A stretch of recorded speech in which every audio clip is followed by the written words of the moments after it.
மத்திய பாஜக அரசு தொழிலாளர் விரோத நடவடிக்கைகளை திரைமறைவில் செய்து வருவதாக முரசொலி நாளேடு தலையங்கம் சுட்டிக்காட்டியுள்ளது. அவசரகதியில் அமைப்பு சாரா தொழிலாளர்களுக்காக கொண்டுவரப்பட்டுள்ள ஓய்வூதிய திட்டம் எந்த பலனையும் தராது என்பதை ஆதாரங்களுடன் முரசொலி நாளேடு பதிவு செய்துள்ளது.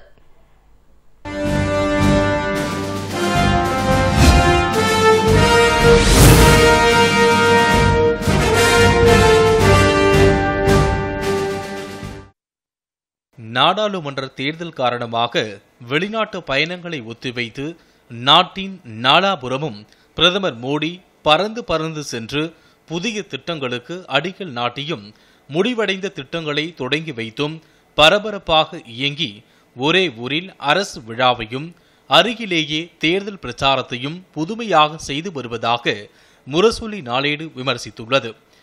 ஏற்கனவே இயங்கி வரும் தூத்துக்குடி அணுமின் நிலைய திட்டத்தையும் அமைப்பு சாரா தொழிலாளர்களுக்கான ஓய்வூதிய திட்டங்களையும் மோடி மீண்டும் தொடங்கி வைத்துள்ளதாக தலையங்கத்தில் முரசொலி புகார் தெரிவித்துள்ளது.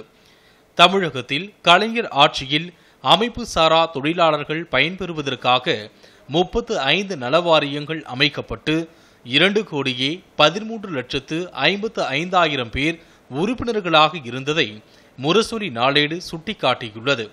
ஆனால் தற்போது தொடங்கப்பட்டுள்ள மத்திய அரசின் திட்டத்தில் 72 லட்சம் பேர் பயன்பெறுவர் என தெரிவித்திருப்பதை பார்த்தால் 1,40,00,000 அமைப்பு சாரா தொழிலாளர்கள் விடுபட்டிருப்பதையும் பண மதிப்பிழப்பு நடவடிக்கையால் வேலை இழந்திருப்பதாகவும் முரசொலி குறிப்பிட்டுள்ளது. கார்ப்பரேட் முதலாளிகளுக்கு உதவிடும் வகையில் 44 சட்டங்களை 4 சட்டங்களாக சுருக்கி தொழிலாளர் உரிமைகளை பறித்தது மட்டுமின்றி 18,000 ரூபாய் குறைந்தபட்ச கூலி கோரிக்கையையும் ஏற்க மறுத்துவிட்டதாக முரசொலி தலையங்கம் சாடியுள்ளது.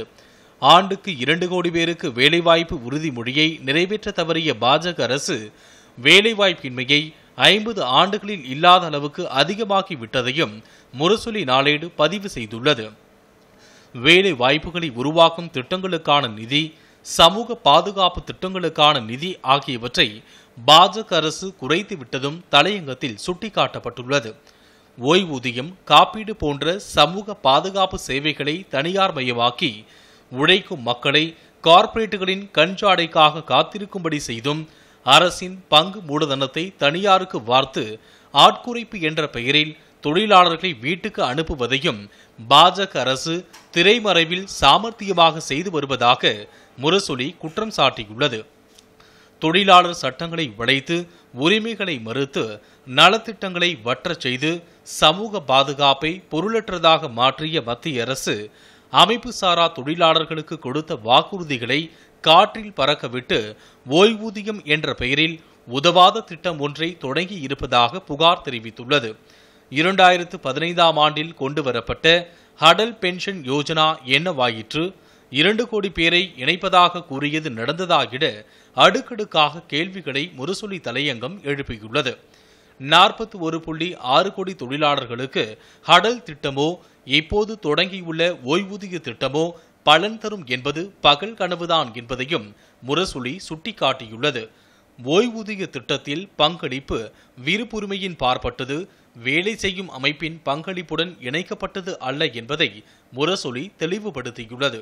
இந்தியாவில் சராசரியாக ஒருவருடைய வயது 68.8 என கணக்கிடப்பட்டுள்ள நிலையில் அமைப்பு சாரா தொழில்களில் அதிகமாக ஈடுபட்டுள்ள ஆதி திராவிடர் மற்றும் பழங்குடியினரின் சராசரி வயது 68 விட மிகவும் குறைவு என ஆய்வு முடிவுகள் தெரிவித்திருப்பதை சுட்டிக்காட்டியுள்ள முரசொலி நாளேடு தலையங்கம் அமைப்பு சாரா தொழிலாளர்கள் இந்த திட்டத்தை வரவேற்பதற்கான சாத்தியக்கூறுகள் இல்லை என்றும் நாடாளுமன்ற தேர்தலுக்காக அவசர கதியில் பிரதமர் மோடி தொடங்கி இருக்கும் அமைப்பு சாரா தொழிலாளர்களுக்கான ஓய்வூதிய திட்டமும் திசை தெரியாமல் போய்விடும் என்பதையும் தலையங்கத்தில் பதிவு செய்துள்ளது.